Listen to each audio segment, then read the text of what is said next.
Hey folks, Pasquale with SureWood Floors again. Just giving you a little directional tutorial as to how the job flows. I already got a large portion of this 500 square foot floor sanded and called it the field is sanded with the big machine.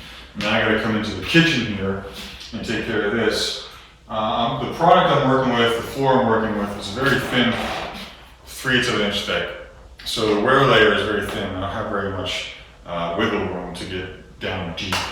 So I'm giving it a surface sand, especially over here. The client, customer, homeowner had incurred, just purchased the house, but during the process of moving in, there was a leak.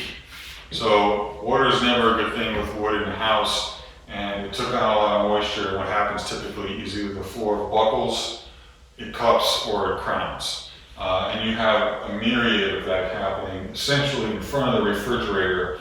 And when water hits wood, the wood drinks it up, so it spreads, to a certain area, like usually 3 to 10 feet, depending how long the leak was active. So my issue here is I'm going to take the big machine in here and start to get rid of the finish and flatten the floor. My challenge is to not flatten it too much or I'm taking off too much of the wear layer. It's inevitable that I will be doing that, but I can't leave it untouched because it wouldn't match with the new stain. So obviously I have to do this. I have to have everything uniform, and what helps me attain that is the big machine.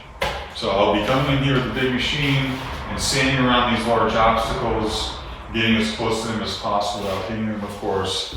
And a lot of customers don't understand that, yes, you can sand a kitchen floor with counters and cabinets in the way, you just sand around them. So, again, thanks for watching.